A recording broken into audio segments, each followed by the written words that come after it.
Good afternoon, good morning, good evening, depending on where you're joining from today. Thank you for joining our weekly live podcast discussion around digital transformation. This is a tech agnostic discussion that covers everything related to strategy, people, process, and technology. And I appreciate you being here live today. I'm streaming to all the major platforms today: YouTube, LinkedIn, Facebook, X, and TikTok. So thanks for being here today, wherever you're joining from. Any questions you have, please feel free to drop them in the chat. We are going to get to your questions here along the way. So appreciate any feedback you might have or any questions you might have along the way. So my name is Eric Kimberling. I'm the CEO of Third Stage Consulting. We're an independent and tech agnostic consulting firm that helps clients throughout the world with their digital transformation journeys. And excited for today's discussion. We're going to talk about the digital transformation diagnostic playbook for 2026. So really the idea here today is that I want to talk about what some of the major trends and predictions are for 2026. And some of the things you need to know as you plan your digital transformation initiative and your planning initiatives for 2026. This is a great time of year to have this discussion because a lot of us are coming up on the end of our fiscal year, making plans for the next year, trying to figure out what our priorities are going to be and where we're going to focus our resources and efforts. So really look forward to the conversation here today. So couple of things. First of all, I'm having trouble with the stream, so I'm not sure if I'm going to see the questions. I might have to restart the stream just to make sure. So if you do see me drop off for a minute, that's what I'm doing, is trying to make sure I can see the chat here. So I may manually go to some of the platforms here to keep an eye on the streams here, because I can't seem to see it here live, which is a bizarre tech issue that I've never had before. So anyway, we're going to talk about some of the things to be aware of in 2026 and beyond. I'd love to hear from you, though, any feedback or comments you have, things that you think are going to inform how transformations look in the coming year. So really look forward to hearing your feedback here as we get through the conversation. I'm going to share with you some of my thoughts on where I think the market is headed and the things I think you need to know to be prepared for a successful transformation in 2026. And this is a fun time to be in the marketplace, or a fun time to be going through a digital transformation, because there's so much excitement, there's so much new technology and so much changing in the space. But at the same time, it's overwhelming and can actually lead to more risk because there's so many options and it's easy to get sideways on some of these projects. So look forward to the conversation here today. I'd love to hear from where you're joining from today. So if you don't mind dropping in the chat the city and country you're joining from, I'd love to hear your feedback. What city and country are you joining from today? And I'll keep an eye on the chat too for questions and comments along the way as well. So just to get started here, I want to set the context for what we'll do. I'm going to share with you some of my thoughts, and this is actually going to be a preview of a video that I have coming out shortly on my YouTube channel that covers my top 10 predictions for 2026. I've cherry picked a few of those to unpack and share with you today, and to have a conversation about and see what your thoughts are and what your feedback is, and see what I missed too. There might be things that I'm not thinking about that I should be, or vice versa. Maybe I'm overstating things that you think are more important or less important. So I'd love to hear your feedback as we go through the conversation here. So I guess I want to start in with one of the most common issues that we see here today, and one of the most common questions we get in the marketplace is around AI. You know, obviously there's a lot of buzz, a lot of hype, probably overhype around AI, and we get the question oftentimes is, you know, what's the real deal with AI? We hear all about it. We see all these big valuations of NVIDIA and you know, even Google and Microsoft are getting these huge valuations as companies because of their investments in AI. And investors right now are chasing that next big AI wave and trying to cash in on whoever's going to be the winner in the AI space. So, you know, the question then becomes, well, what does that mean to us as enterprise tech buyers? Is this a real thing? Is it real yet? Is it something to think about in the future? And you know, I guess I would say it's a mixed bag here. We have a lot of companies that are asking us about AI, of course, even if they come to us wanting a traditional enterprise technology like an ERP system or CRM or an HR technology, a supply chain system, whatever it is. Even if they're coming to us with that traditional ask of, hey, help us select and implement a new system of some sort, a lot of times what they're really thinking about in the background is, well, how do we embed AI or factor AI into this whole thing? That's a big question that companies have is, do I need my ERP vendor or my off the shelf standard, you know, monolithic enterprise tech provider to provide the AI? Can I go get a third party AI provider? Is AI the right thing? Should I be focused on other stuff? Those are all things that organizations should be thinking about.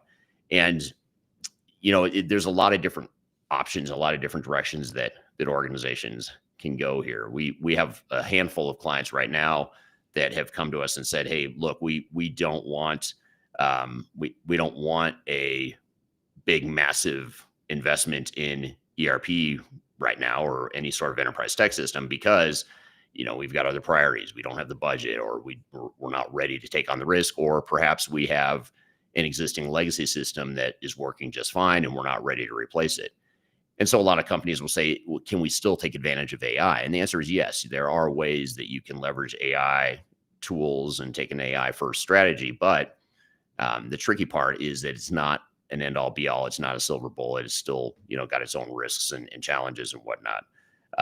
So, we have I'd say we have 3 or 4 clients right now where they're saying we're going to punt on the ERP, off the shelf traditional ERP solution. And we're going to go with a more AI driven strategy. So we're going to focus more on how we can,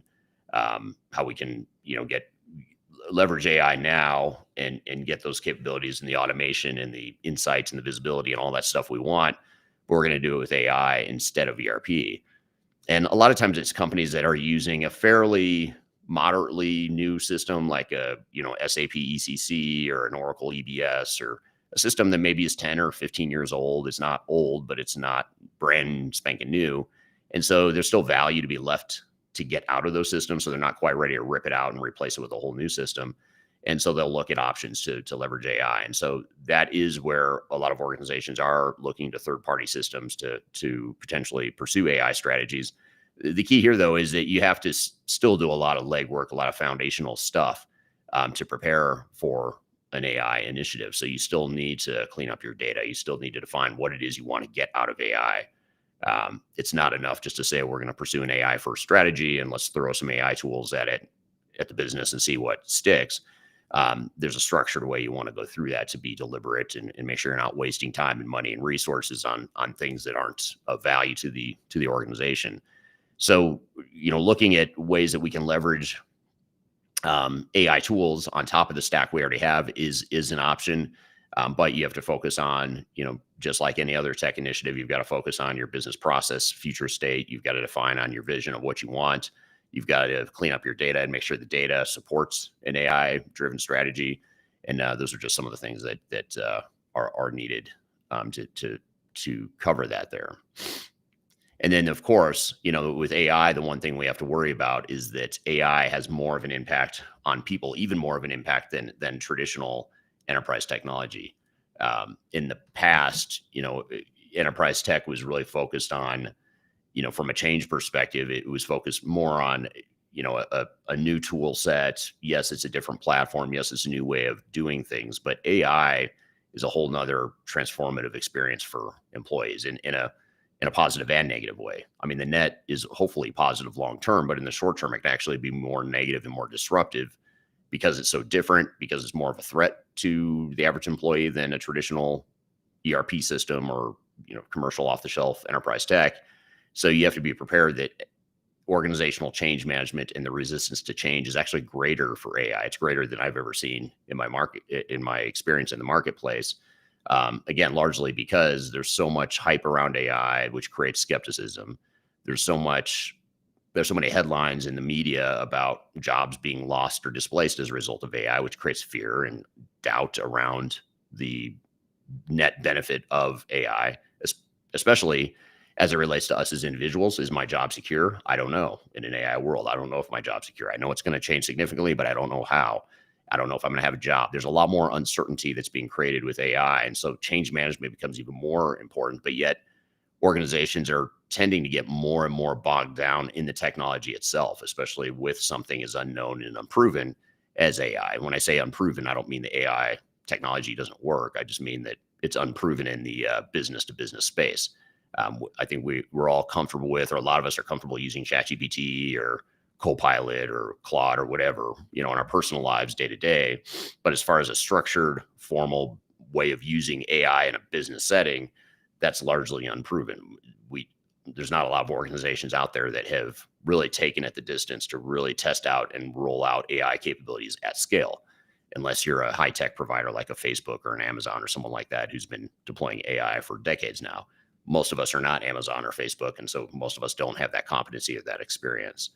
So looking to see where AI takes us is something that's super critical, and something that I think will be more and more important in 2026 and beyond. And just recognizing that you don't have to rip out your old systems to leverage AI. There are things you have to do. You have to have a clear strategy and a deliberate strategy, but you don't necessarily need to rip out your old system just to get to that point where maybe someday, if you survive your ERP or your enterprise tech rollout, maybe then, just maybe, you could leverage AI at that point. Most organizations don't need to go through that necessarily. Now, there are some that we work with that are due for a ERP or CRM or HR tech replacement. And so it makes sense for them to first replace their core back office systems and then leverage AI later. But you just have to be mindful and deliberate about how you go about it. And by the way, it's okay if you're not using AI in the next year or 2 years, if the bigger priority is to fix your back office systems first and then leverage AI. That's much better approach than trying to force fit AI into a situation where you're just not ready for it, or you're not going to get the value out of it. And it can actually become more of a distraction and something that backfires if you don't have a deliberate, clear strategy for that. But I'd love to hear from you. Where are you seeing AI fit into your organization?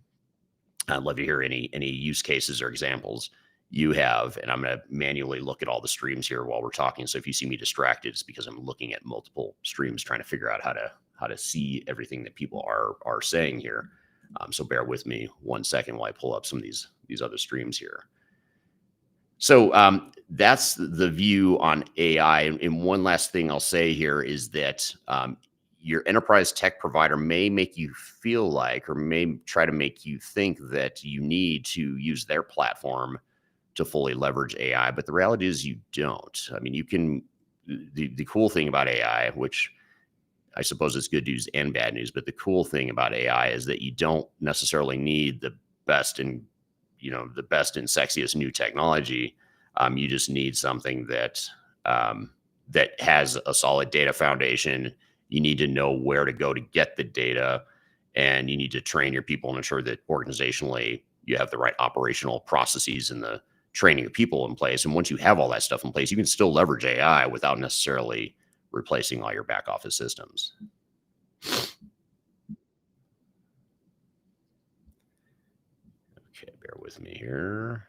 I mute, making sure I don't have two streams going here. Okay, there we go. Okay, so we actually have a question here on LinkedIn. And again, I apologize. I can't do my usual thing where I pull up the questions on the screen because of my technical issue here. But on YouTube, I have a question here from Gurveen. First of all, thank you, Gurveen, for being here. Gurveen says, is S4HANA one of the best ERPs with AI implemented? It probably is. If I'm looking for an ERP system that has invested fairly significantly in AI and has AI capabilities, I'd say SAP is probably up there, but there's still a lot of smoke and mirrors behind SAP's AI strategy. And it's not just SAP. I think all the major ERP providers are guilty of this to some degree. They're overstating the maturity of their AI capabilities, and they're creating a lot of AI agents and AI workflows and things that are either not available yet or on the roadmap versus actually being used at scale. And or there's so many different things they're creating or working on that it can get overwhelming, and you're not going to consume all of that quickly, and nor should you. So being real deliberate and understanding that this is a moving target, that AI, especially for the traditional incumbent enterprise tech providers like SAP, they're still not, they're nowhere close to where some of the AI native applications are in providing AI capabilities. I think other platforms like Salesforce seems to be a bit ahead of the pack as well. They seem to be heavily invested in agentic AI. You have some providers, and I'll call out two vendors in particular, Infor and QAD in particular are two larger tier 2 platforms and application providers that have invested heavily in an AI platform that can be used not just for their core products, but it can also be used for other third-party systems too. So I think those providers are actually ahead of the curve and have a better offering, because SAP is still closed off largely to any third party systems. It's still not an open, easy system to integrate with others. Whereas some providers like I'll say, Salesforce, QAD, Infor, some of these other application providers are focusing more on creating an AI platform that's agnostic. You can use it not just with their application suite, but also with other third parties. So I think that's where the market is headed. I mean, simply because freedom of choice and having different options and having flexibility is something that's very important, and it creates and reduces the need for vendor lock as well. If you have more of a platform that can integrate with multiple systems, that gives you more freedom, more control over your tech stack. It also gives you a lot more flexibility as well. So I think that's where the market is going to head there. And I think some of these providers that are investing more in creating an open AI architecture, I think they're in much better.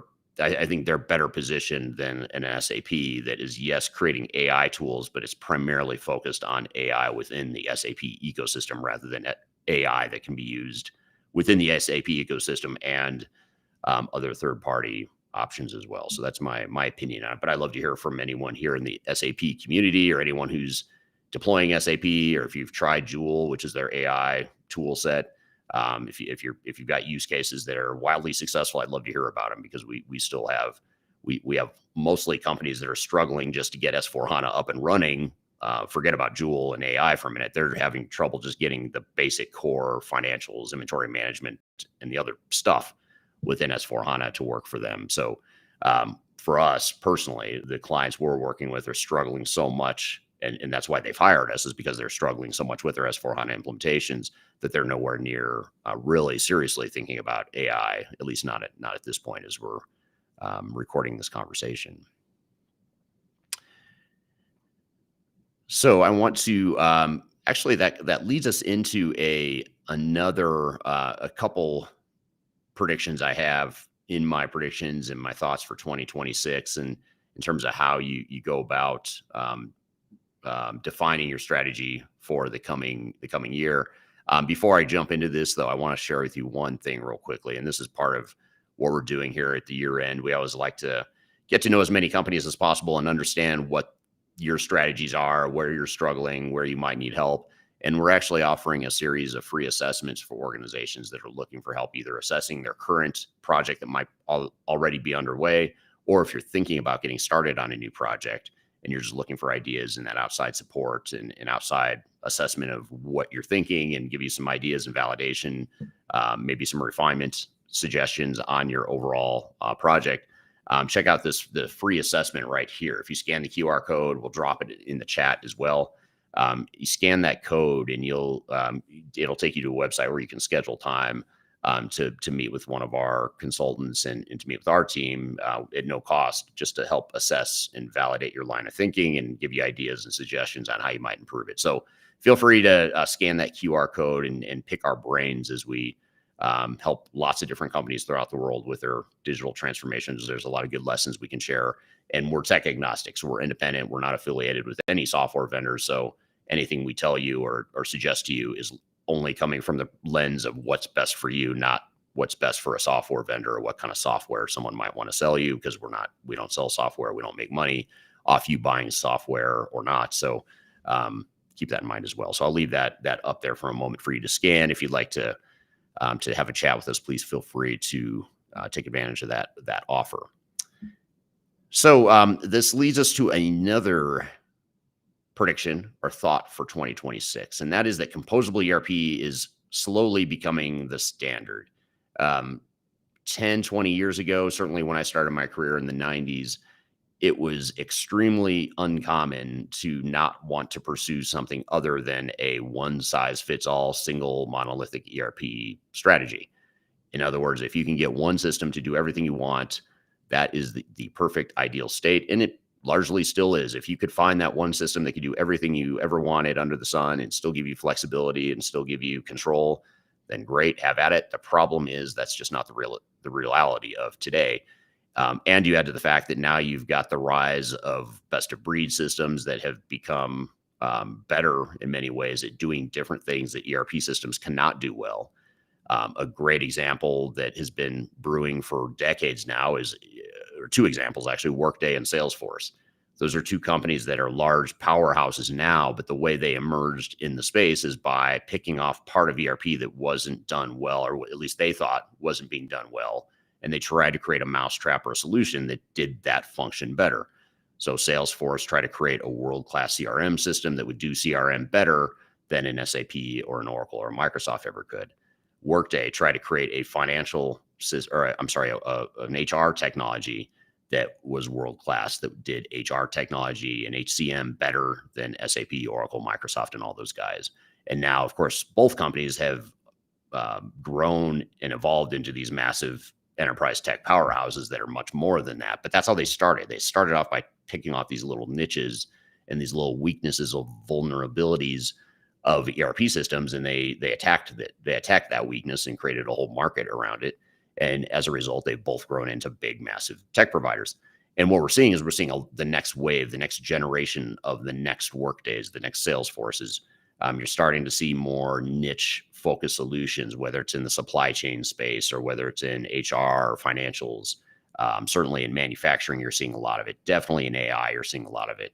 So you're seeing all these functionally targeted providers that are not trying to be everything to everyone, and they're creating better solutions in many cases than what any one single one-size-fits-all tech provider could offer. And then you add to the fact that now you've got more robust platform as a service types of solutions or integration tools that make it more palatable and easier and less complex and less expensive and less risky than it was in the past to be able to integrate different systems together. 10 or 20 years ago, if you would have asked me, and let's go pursue a best of breed strategy, I'd say don't do that unless you have a really, really good reason of why you'd want to create that level of complexity and risk and cost. Now, though, with tools like Boomi and MuleSoft and other platforms that allow you to integrate systems relatively easy and allows you to create more of a platform, it's not nearly as crazy of an idea to say, let's go ahead and create that spaghetti bowl diagram of systems that we tried to get away from 10 or 20 years ago. Let's go ahead and allow ourselves to have a handful of systems that do things really well, and it's best fit for us as an organization, and we can tie those systems together to create a more composable ERP, which essentially is best of breed or allows you to basically shrink the footprint of your core ERP system and have multiple systems that can do different things really well and tie that together into one system. Now, not only does that give you more flexibility, and not only is it lower cost, lower risk, and less complexity than it was in years past, but it gives you more flexibility. It also minimizes that vendor lock that a lot of companies are struggling with right now. And that's going to lead us to another prediction or another consideration for 2026 that I'll share in a moment.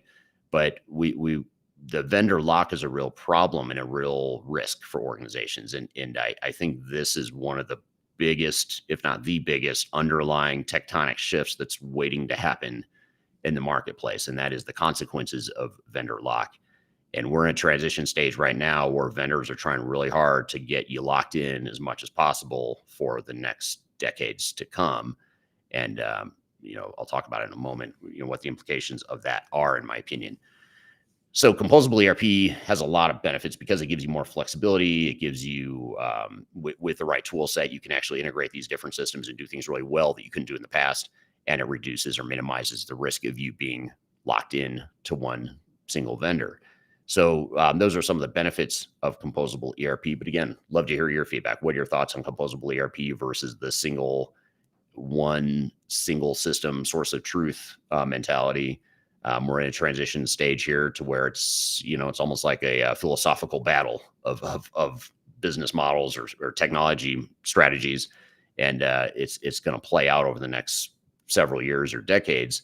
But I'd love to hear your predictions on what you think is going to happen there. With composable ERP. We see a lot more clients more than ever pursuing that strategy, by the way. Here's a question coming in on LinkedIn from Christian. And Christian says, good day. Regarding AI, there's a lot of hype from vendors and as consultants. I think the first question will be, what's the goal for the organization to adopt AI? What is your take on this when asked by clients who want to adopt AI? And I would absolutely 100% agree with that. If you want AI, that's great, but it's just like any other shiny, new, cool, sexy technology. It may look cool, new, and sexy, and it may be cool, new, and sexy, but it doesn't necessarily mean it's the right fit for your organization, or nor does it mean that it's going to be a successful project simply because it's cool technology. It has to have a clear purpose. It has to be deliberate. You have to have a clear vision. You have to have clear alignment behind what you want with that. Um, I was with a client just this week, just yesterday, actually, doing their kickoff for an SAP project in the United States, and that was one of the big messages from that kickoff from the executive team is, we have these three uh, prioritized goals and objectives that we want to accomplish for this project, and we worked with them over the last several weeks to help refine that and define what are those objectives and what are the priorities, and we have to stay true to those goals and objectives and priorities, and any decision we make around technology should fit the lens of those priorities. So in their case, they're focused heavily on, making sure that the organization was more data driven. They wanted to make sure that they maximized operational efficiency as a number two priority. And then the number three priority was to provide a better customer and employee experience to their customers and employees. So that was the forced ranking, if you will, of what the priorities were or are for this organization. And inevitably, when we make technology decisions around whether we're going to roll out a certain module or whether we're going to make customization to a system or do a bolt on to a core system we're deploying, we should always be looking at it through that clear, deliberate vision, our goals and objectives and priorities of the organization. It shouldn't be based on what's cool, new, and sexy, or what your software vendor thinks you should be focused on. You can certainly take that into consideration or take that into advisement, but it doesn't necessarily mean that's what's right for you. So making sure that you've got that clear, deliberate focus and the clear strategic objectives is something that's really important. So thank you for that, Christian, for that great question and comment there. And thank you for being here, of course. Another question, or I want to say hello to Infrared on YouTube, watching from Dallas, Texas. Thank you for being here today. I want to say hello to Darian, who says good morning. And then Hari on LinkedIn says hello. So thank you all for being here today. And I wish I could flash your names up on the screen like I always do. But again, I'm going to complain about it the entire session here today about how I'm having technical issues. And it's just really going to bother me for the session. So hopefully you're still enjoying the conversation despite that. One other thing that I touched on, I started to get into, and this is a very, I guess you could call this a trigger for me. So bear with me as I pull this up. But I started to allude to vendor lock-in. And this is something that's not cool or fun to talk about, but it is something that every executive, every leader, every organization that's thinking about investing in technology, they absolutely should be thinking about this topic.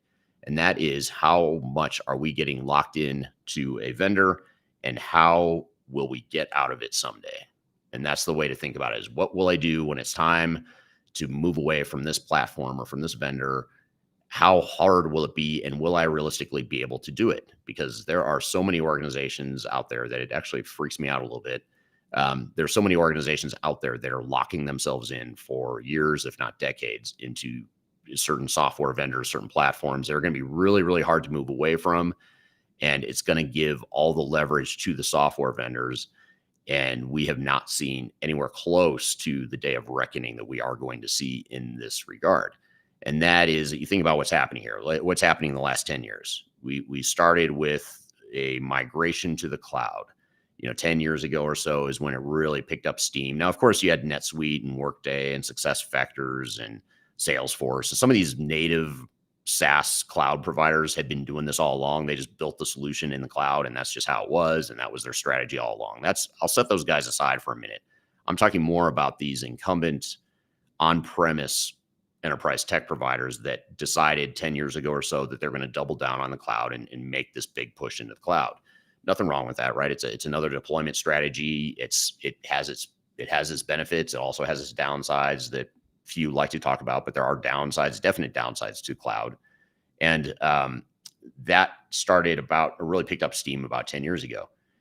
And at first it was an option. It was just a deployment option. You could go on-prem, you could go to the cloud, maybe you do some sort of hybrid where you've got some on-prem, some in the cloud. And a lot of organizations are largely still there. But then what happened is these vendors had two things working in their world. One is they realize I can't support and maintain two different systems, one on-prem, one cloud. So I can't have two, feet in two different camps. I need to double down and get all my R&D dollars consolidated into one platform, one solution. And that makes total sense. I mean, that you can't support multiple systems forever, nor would you want them to as a customer, because that just means they're spread too thin. And depending on what application you're in, you may or may not get the advantages of some of that innovation they're investing in. So I get it. There's a reason why they did it. And then what the real problem became when the investors started getting involved in these publicly traded companies, and the stockholders, shareholders started driving up the stock valuations based on cloud performance and recurring revenue, and basically vendor lock. I mean, the more vendor lock these vendors get, and the more they can lock more customers into a cloud environment, the higher their stock price and the higher the share value. So you have this massive, powerful force that is pushing companies and software vendors in particular to push their customers into the cloud. And that's why you start to see companies like SAP, who's doing this forced migration by 2030. They're going to cut off maintenance and support. If you're on ECC, they're going to cut off maintenance and support, and you've got to decide: do you either upgrade to S/4HANA, do you just deal with ECC without maintenance and support from SAP, or do you go find a third-party provider to provide that maintenance and support for you? That's a long way of saying that vendors are working very hard to get you locked in and get customers locked into the cloud. But what that does is it gives them all the leverage. It gives them all the leverage in terms of controlling your data, controlling your applications, controlling what functionality or workflows you can or can't have as a customer, which is their prerogative. But the question is that right for you as a business? Do you want that? Do you want to cede that control? Do you want to let them have all that control? That's the real question. And then I'd say the biggest thing, this is where I think shit's going to hit the fan, and sorry for the language here, but shit will hit the fan in a few years from now, when companies look up and they start to look at their SaaS cloud provider invoices and start to see these skyrocketing, escalating costs, because you've ceded control to the vendor. They can raise and charge whatever they want. In many cases, in most cases, contractually, they can raise these prices on your subscriptions to whatever they like. And if you, God forbid, get into a situation where, I've got to decide, because I've had a rough quarter, cash flow's tight, maybe the market's dropping off, demand's dropped off, we're having a bad quarter, right? And I've got to decide, am I going to pay my cloud provider, or am I going to make payroll? And let's just say you decide, which you probably would have to decide, I'm going to make payroll because I can't run the business without my employees. So I'm going to make payroll, and you're late making a payment on a SaaS provider invoice, they cut off support, and your business is completely shut down. So I don't think that is a doomsday scenario or a conspiracy theory. I think that will happen. That is inevitably going to happen, because inevitably there's going to be a customer somewhere someday that can't afford, or has cash issues, or maybe they just overlook an invoice. And the cloud provider can absolutely shut down your entire operations, because all of your data, all your applications are all in the cloud, and they've got all the leverage. You've got to pay that bill, or you've got to pay whatever they say you need to pay in order to have access to your own data, your own application. So whole nother, I guess that's more of an ethical discussion for another day. But the question becomes, do you want to be in that position? Do you want to introduce yourself to that sort of risk? Right now, we're still in the honeymoon phase of, oh my gosh, cloud's amazing. It's so nice to be able to have someone else hosting your servers and hosting your applications. But the reality is it's very expensive, and you're not going to save money by going to the cloud. You're actually going to spend more.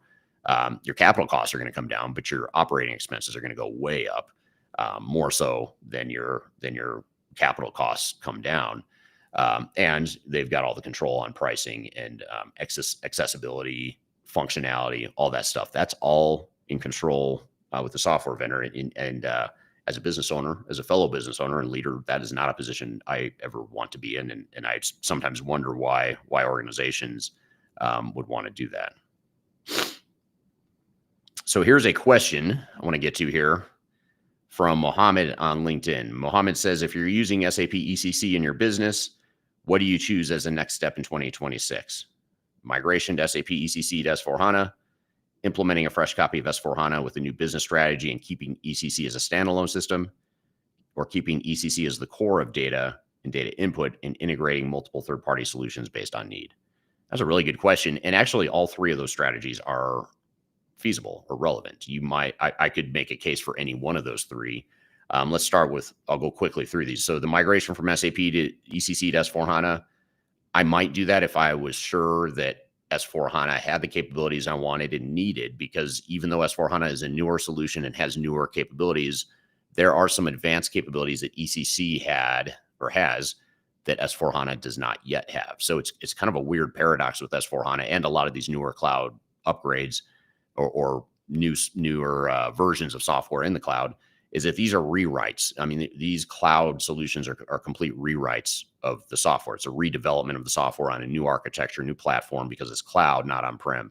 So it's not just as simple as like we just took the code from on-prem and moved over to the cloud. It's a complete rewrite. So on one hand, you're creating these new capabilities. You have an opportunity to bake AI into it and all this cool stuff. On the other hand, it just takes time to build that maturity that ECC had for decades. I mean, you had decades of R&D and innovation going into that product, especially for manufacturers. That was actually one of the, I skipped over it, but he was actually asking about manufacturing in particular, but I try to broaden the question a little bit. But some of that maturity is not yet in the S4HANA yet. So I would do S4HANA if I knew that it could satisfy my needs, and if I knew that the customization I had in ECC, which this is a huge deal, the customization I've built in ECC, I was confident that I could untangle that and have a good path forward to how I'm going to adopt off-the-shelf, fit-to-standard S4HANA.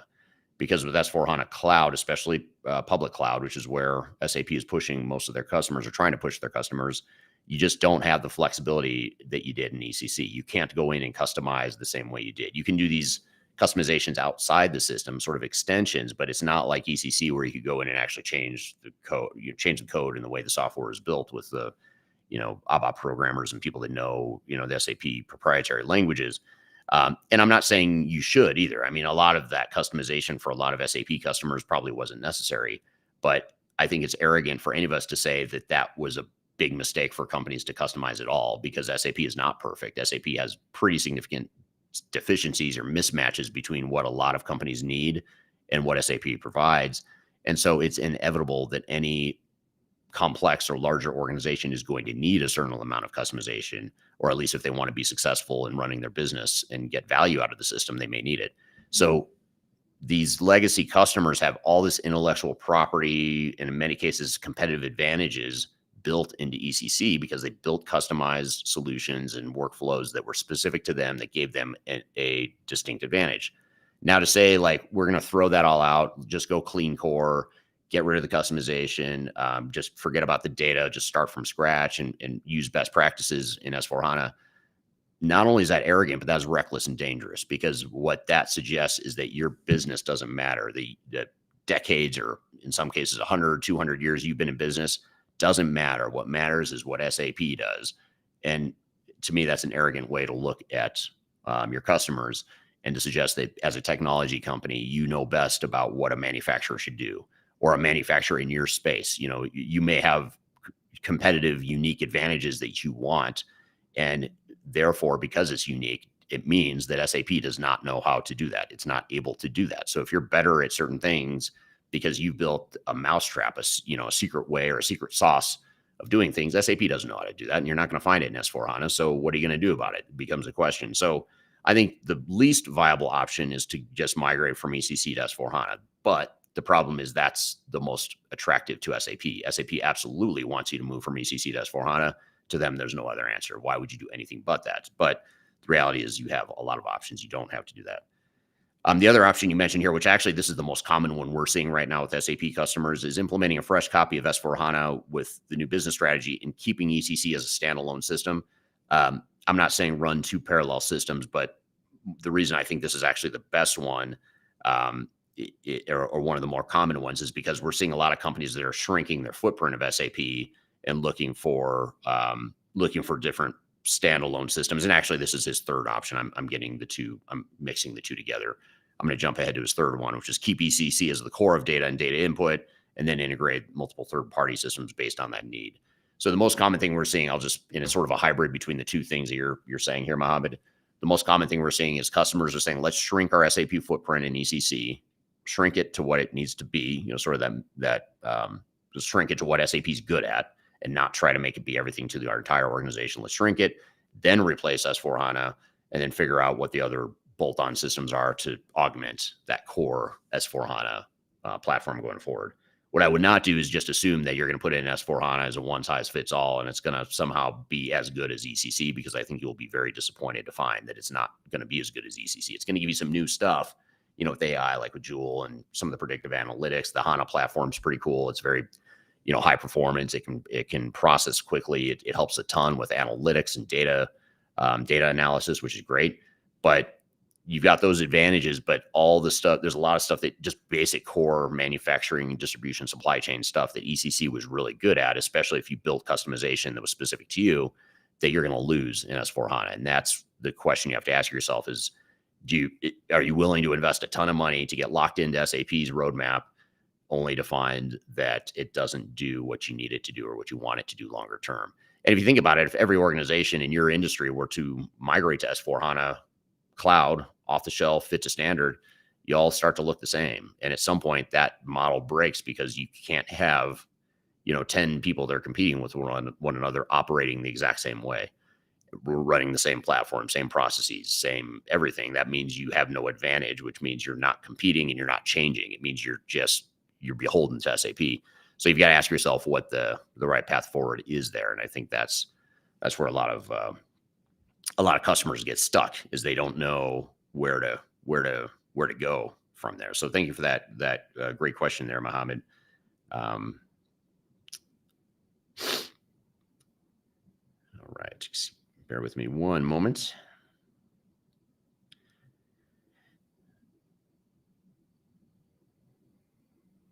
So here's a question from Brian on LinkedIn. Brian says, I've done the CBA, the cost benefit analysis for cloud, with several customers. Can you expand on what the increased operating costs are for cloud? What if I could replace 1 to 2 IT FTEs with the cloud? Well, first of all, I think it's a great question. First of all, first I would ask, can you really replace 1 to 2 FTEs? I mean, that most business cases we've seen for the cloud overstate that benefit of being able to get rid of IT staff and whatnot, because typically what you're doing is, even if you do replace 1 to 2 FTEs, you're usually just replacing, more often than not, you're replacing with a different skill set. You're replacing with another FTE to do something different than what they were doing in on-prem. So it's rare that you see material headcount reductions in reality. Although, 10 years ago, I'd say all the vendors were building these robust business cases and cost benefit analysis that showed that all these savings that we could get if we could just cut our IT staff and get rid of all the servers, all that stuff. Well, the problem is getting rid of servers doesn't save you nearly as much money as it used to, because servers are cheap now. And more often than not, like I said, replacing an FTE usually just means you're replacing them with someone different, with a different skill set, if you're replacing them at all. But having said that, let's say you can reduce 1 to 2 FTEs. What you have to do is now you have to look at the cost side of the equation and look at what that ongoing cost is. And here's the problem. You don't know what it is. Like, you have no way to forecast what the cost of cloud is, even if you're fortunate enough to negotiate some locked in terms for, say, 3 years. Let's just say you're able to convince them that they're not going to raise prices beyond the consumer price index, or they're not going to raise their subscription costs at all. Let's just say you lock that in for 3 years. Who knows what the hell is going to happen after 3 years? They could jack it up 10 to 20%. In fact, if you read, there's been a lot of articles lately around, I think it was Microsoft and or Salesforce customers kind of lashing back, or there's some backlash because they're raising their cloud costs just arbitrarily by 10 to 20% year over year. And to me, that is ridiculous. I mean, that is just not sustainable. It's not predictable. And I don't know how you build a business case for cloud when you don't have any control or visibility into what the pricing is going to be long term. So I guess that's a long way of saying I would assume the worst. What if the vendors decide they want to jack up the prices 10 to 20% a year? What does that look like? What if you need to switch your cloud provider in 10 years from now? How painful is that going to be to get your data out of the system and to walk away? It's a lot more. I think it's a lot more difficult to switch cloud providers than it is on-prem, because you don't own the data or the applications or anything. So just getting it out of the system and being able to manage that transition in parallel is a lot more difficult than if you control the legacy system that you're replacing, and if you have ownership of it. So Great question. Building a business case for cloud, in my opinion, is difficult. For many, it's more of a strategic play of, I'm just going to get rid of technical debt, and this is my path forward to make sure that I'm up to date on new technology. And that's okay if that is your business case or your justification. That's your prerogative. But I would just make sure you have a very clear vision and strategy for what you want to get out of the cloud beyond just the fact that you have to move to the cloud. So good question. Thank you for that.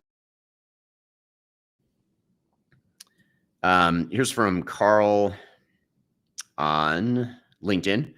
Carl says, worth bringing risk into the conversation here. The cloud, SaaS, ERP organizations today face constant change in their technology landscape, as well as other commercial off-the-shelf platforms such as Salesforce, Workday, SAP, and Oracle Cloud. The risk of this is on our customer C-level priorities now.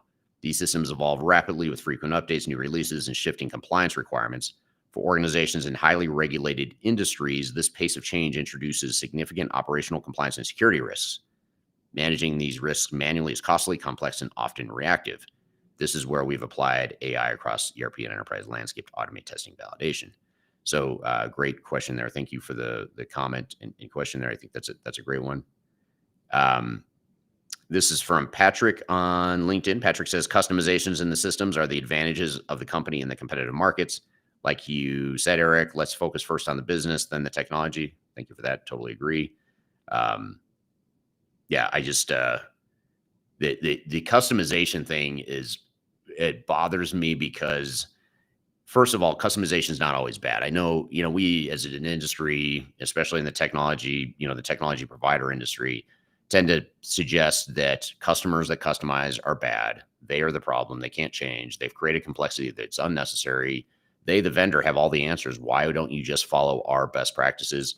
That arrogance, that hubris, that misleading mentality is what gets companies into so many problems. And I don't know what to do about that. I've been trying for 25 years to figure out how to change the mindset of this industry, but that's one that really bothers me, because you look at some of these big SAP customers that are using ECC. In many cases, they've been on ECC for 10, 20 years, and they've spent those years building capabilities and nuances and fine-tuning their business model, all within SAP, the platform that they were sold 10 or 20 years ago. They were sold as, the next generation of technology. And now, and by the way, it was sold as a flexible solution. You could bring in these SAP developers to do different, changes to your software and workflows. They were happy to do it back then, when they were making money off you customizing. But now that we're trying to move everyone to the cloud, we're looking back on that saying that was a bad thing and you're the problem. You shouldn't have customized. Well, guess what? The entire industry benefited from you customizing. And yes, maybe you customized too much, but there's probably some stuff that you built that's secret sauce that's going to give you an advantage. And why would you throw that out just because SAP says they have best practices? Again, that's a level of arrogance that I will never understand, and I will never stop lashing out at or raging against, if you will, because I think it's super dangerous and just unethical, to be candid. So here's another, well, I'm going to throw this in just because I'm already on a triggered a triggered rabbit hole here. I just posted a video the other day on YouTube. It's called Long Live ECC. And it's about how there's something to be said about sticking to your legacy system. And that is not cool to say. It doesn't make me a futurist necessarily. It doesn't make me a cool technological guru that is saying all the right things about the future of technical debt and AI first strategies and cloud first environments. I know that's the cool stuff to say, but what if you were to back up and look at this and say, well, let's just look at our business. What if we just use ECC because it's working really well? And what if we're getting great value out of it? And by the way, we've paid for it. We already own it. We're just paying maintenance and support. Maybe we go get some third-party maintenance and support from Spinnaker or Rimini Street. That buys us some leeway or runway until 2040. What if we just did that? Is that so crazy just to stay on a system that's pretty good? There's nothing wrong with it. It's not, maybe it doesn't have Joule and all the really, really cool advanced stuff that, by the way, isn't even available yet, but it will be someday, allegedly, in S4HANA. But forget that. You're supposed to migrate now because S4HANA will eventually be awesome. But you already know ECC is awesome potentially. So why would you shift? So I think, the premise of the video is just being unbiased and objective about this and playing devil's advocate and asking why. Why do I want to move to S/4HANA? And that's a big question that I always ask clients. I always say why. And my parents used to complain that I would ask why too much as a kid. And clients sometimes complain too that I say why too much as a 52-year-old adult. But the reason is because, if you can't understand why you're doing something, then why are you doing it? If you can't explain the real simple question of why do you want to move away from ECC, or why do you move to S/4HANA, or it's not just SAP, it's any digital transformation, any sort of technology upgrade, you should ask yourselves why. And if you can't have a clear answer to that, something other than like, well, Gartner says that everyone should do it, or SAP told me I've got too much technical debt that I need to get rid of. Okay, that's just garbage. It's marketing spin. It's vendor fueled industry research that is paid for, that makes you feel like you're getting objective research. You're not. You're getting, if Gartner tells you, it's because the vendors are paying Gartner to promote a certain message. So you're just getting third-party validation from the same source, which is the vendors who pay the analyst to tell you that stuff. So set that all aside. That's all noise. That's just BS in the marketplace that you've got to deal with. You've got to set that aside and now look at your business and figure out, what is my real business case? That's why I like the question earlier from whoever asked it a moment ago about, I think it was Carl that asked it about Brian asked this on LinkedIn about the business case, because there's so many times where we say, what is your business case to move to whatever platform? And client can't answer it. They say, well, we have to do this. Why? We don't need a business case. We have to move to the cloud. We have to go AI first. We have to upgrade because SAP told us we have to, or Microsoft is sunsetting their, Great Plains, and we've got to move to Dynamics 365. Those are reasons, but those alone are terrible reasons to make the move. If that's your only reason, you've got a real problem on your hands because you don't have any clear direction for the project. And I can almost assure you, your project's going to run into severe problems because you don't have any clear direction. You don't have a clear strategy. You don't have a clear vision. You don't have a clear future state. And by the way, the software vendors and the system integrators and technical implementers are going to take you way off track. They're going to take you down these rabbit holes and detours. They're going to cost you way too much time and money. It's noise. It's technology you don't need. And it's probably not aligned with your business. So you need to have a clear vision and a better reason than just, I'm being forced to migrate. And again, this isn't just an SAP problem. I'd say SAP is the most guilty. If I had to pick one vendor, I'd say SAP is absolutely the most guilty and the most unethical in how they handle their customers and the upgrades. But there's plenty of other vendors that aren't too far behind SAP in pursuing a very similar strategy. Even if it's slightly less aggressive or less abrasive, it's still from the same playbook in many cases. So here's another one I want to chat about. This is a prediction that I have for the coming year around change management. Every year I do predictions or thoughts for the next year. It always involves change management. But it reminds me of my wife went to Michigan State in the United States. And if you follow college athletics, you may know that Michigan State is an okay athletic team. They're not very good at American football. They're pretty good at times in basketball. And it's college basketball season just started here in the U.S. And she says every year, this is Michigan State's year. This is it. This is their year. And the last 14 years that I've been with my wife, it's been their year. And this is the 14th year in a row. It's been their year, except it never is. But this time, so I feel like that's what I'm saying here with change management, because every time I do predictions is about change management. This is the year that we're really going to start to get change management. And I feel like my wife in many ways by doing this or saying this, but I will say that change management is definitely becoming more of a boardroom issue. Whether or not this is the year that it's the tipping point or not, or maybe it's next year, it's happening finally. I've been saying it for a long time, but it just hasn't happened the way I thought it would. But I do think it's happening now because technology is changing so fast and changing faster than it ever has. The pace of change is accelerating exponentially. And what that's doing is that's putting more pressure on organizations, and it's putting more pressure on the current state. It's putting more pressure on the employee workforce because now the changes are widening. So in other words, like in the past, technology was changing, but the gap might have been like this between current state, future state.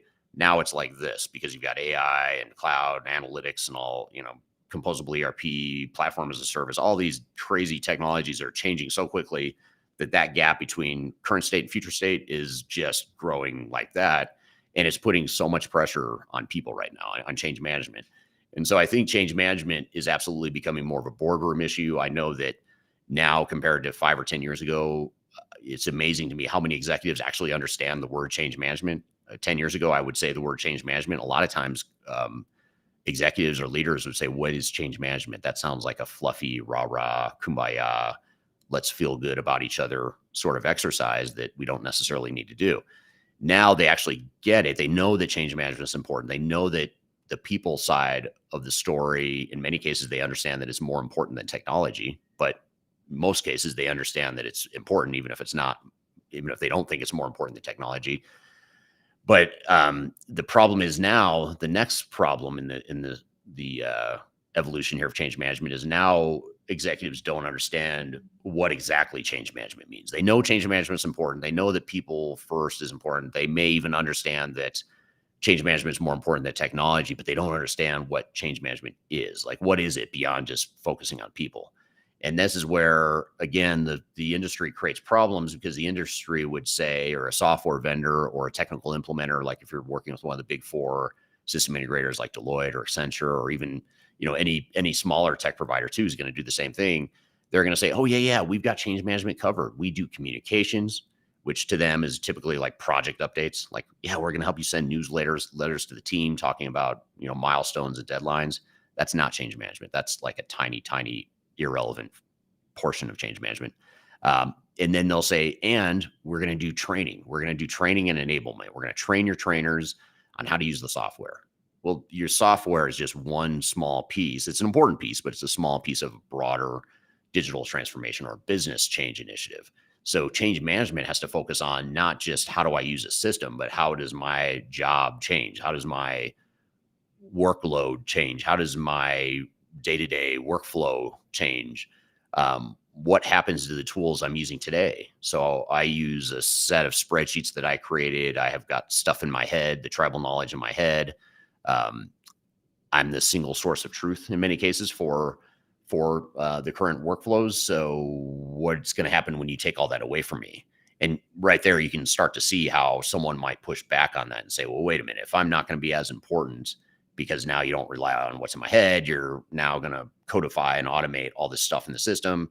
Now you're taking the spreadsheet that I built. I built that spreadsheet with pride, 10 years ago, and I've been fine tuning that thing to where no one else can understand how that spreadsheet works. And now you're telling me it's going to be in a core ERP system, or AI is going to do it for me, or whatever."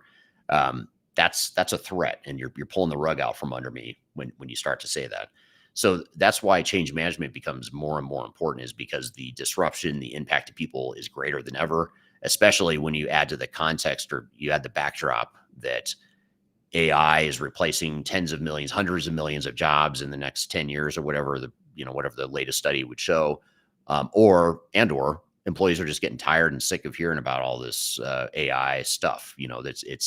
It's so mainstream and so talked about right now that I think people are getting tired of it, and they're skeptical and leery of whether or not it's a real thing, or whether or not it's just a bunch of hype.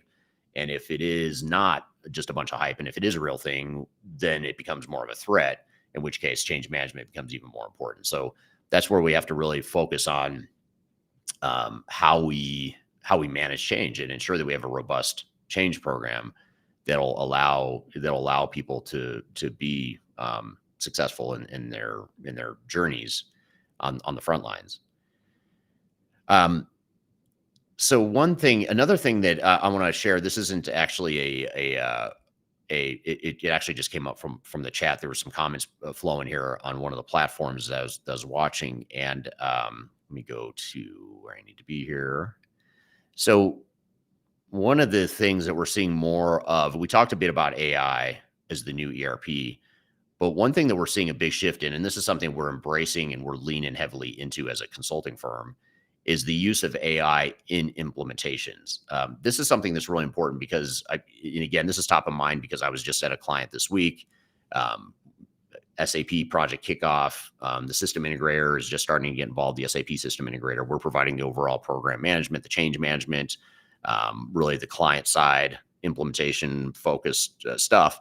And then the SI is doing the SAP stuff. And then we manage all the other non-SAP pieces like the architecture, the data migration, the integration, the change management, et cetera, et cetera.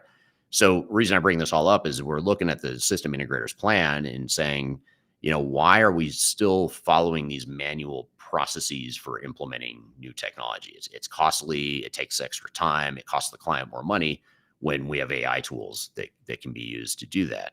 And I'm going to share with you one other thing here that's pretty cool. And it's something called Mission Control AI. It's something that we use. It's an agnostic tool set. It's tech agnostic. We use it for SAP implementations, but we also use it for Oracle, Microsoft, NetSuite, all sorts of implementations, even non-ERP. We're using it for some AI deployments, some CRM deployments, even electronic medical record deployments. All these different types of systems that we're deploying will use AI not just to capture information like from workshops and things like that, but to analyze mass amounts of information we learn about a client through workshops and through deliverables that we create and through current state deliverables and documentation that we plug into the model.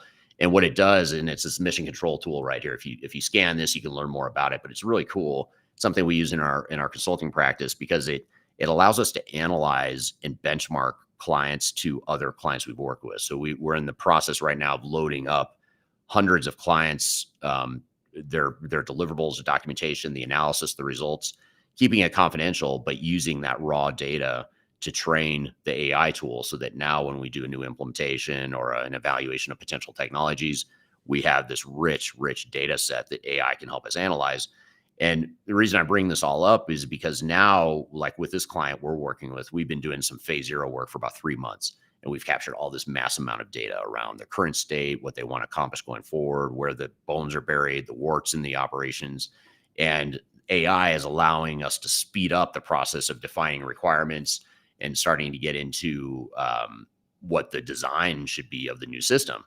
But the system integrator comes in and they want to, put their blinders on or put their heads down and do things the way they've always done, which is we're going to conduct these workshops. We're going to do things sort of that manual, slow, labor intensive way where we're saying, hey, we've got a lot of this already captured in the AI tool. Let's use that for analyzing what the design requirements are and what the business process changes are. It's certainly informing the change management side of things in terms of who's going to be impacted and how, what are the major changes to the operations and to the people, how are we going to train people, what are the requirements for the new systems, all that stuff.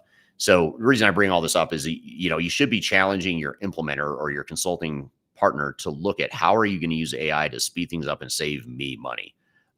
It's one thing to say it because it's cool. I mean, I'll be honest, this is a very cool tool. This Mission Control AI is awesome. I love it. And I think it's a very unique thing that Third Stage has that others don't have, especially because it's tech agnostic and we can use it to draw real subjective data or objective data from clients and compare it to others and understand, what industry norms are and where potential improvements might happen for a client, all that good stuff. But it should ultimately, at the end of the day, save you money, not only give you better results, but save you money. And so that's one thing I see happening too, is that AI will start to change and transform how implementers, especially technical implementers that are used to offshoring development and things like that to other countries. Now AI can be doing a lot of that work for you. Brian on LinkedIn says, it's our year for OCM. Thank you for jumping on my bandwagon here. And while you're at it, go Michigan State, Sparty on if anyone happens to be a Michigan State fan. I'm not actually, I mean, I married into becoming a Michigan State fan. But my college unfortunately did not have a football team. So I by default just root for her team. Craig Levy says, love the comments on change management. We see so many change managers who focus on placing posters in the canteen and sending emails to end users, but they ignore management. So the executives continue as if they are still in the 90s. It's a great line. I feel like I should use that for a video or something, or a social media post. I might have to steal that from you, Craig, if you don't mind. That's a great point. I appreciate your feedback here. So great stuff. Thank you for all the comments here. Brian says, thanks. I appreciate the perspective. Yeah, so great stuff. Thank you for that. So I'd love to hear from you, even though we're going to wrap this up now. I'd love to hear what your thoughts are in the chat, because after I'm done with these discussions, I always go back to the chat and keep the conversation going. I'd love to hear what you think. What do you think I missed? What do you disagree with? What do you agree with? What would you add to the mix of what organizations should be thinking about now in 2026 as they're planning their coming digital transformation initiative? Again, if you want to chat more with myself and our team to talk about, your transformation and give you some advice, some free advice on how to improve or how to get started, depending on where you are. I'm going to put up again this QR code right here for a free assessment. We have 3 different free assessments we offer clients. One is a health check of a project already underway. One is helping really define the roadmap. And even if you're not sure how to, which assessment to take advantage of, go ahead and click that link and it'll take you to a page where you can request time with our team to chat about your plans and your line of thinking for the coming year. And I love having the conversations too, even if you're not a paying client, because I just learned so much from it. And I learned so much from you all that are watching here and listening here today, which is why I also do these podcasts religiously every week. So that I want to thank you all for being here and I want to thank you for sharing your insights and your experience. I always tell people that I don't really know anything. I just learn it all from other people and then regurgitate it back to the world. So I appreciate you guys being part of that. Really, it's your thoughts, not mine, that I end up sharing and that ends up going viral on YouTube or whatever. So thank you for giving me all the inputs that allow that to happen. And all this stuff you're sharing too, by the way, it helps other people, which is really cool. I love seeing, peers talk to one another and share ideas and thoughts and insights, which is why I love doing these events. So thanks for being here today. Really appreciate it. And you'll see this interview, this discussion become part of our Transformation Ground Control podcast in 2 weeks. It'll get edited. We'll add new additional content to it to make a full formal episode of Transformation Ground Control. You'll see that released on all the major platforms here in about 2 weeks, 2 weeks from tomorrow. So keep an eye out for that. You can go to transformationgroundcontrol.com to see all the past episodes that we've done of that podcast. I think there's close to 250 episodes now. In fact, today we might be filming our 250th episode, if I remember correctly. So close to 250 episodes of that podcast, transformationgroundcontrol.com. Be sure to check it out. And if you'd like to learn more about Third Stage and how we can help you with your transformation journey, reach out to me. You can find me wherever you're watching right now and listening, or you can you can email me. I've included my contact information below in the description below in the chat. So be sure to check that out, and hope you have a great day. In the meantime, thank you for being here. Have a great week, and we'll see you next week, same time, same place. We do this live discussion. So I appreciate you being part of it. Have a great week in the meantime, and we will see you soon.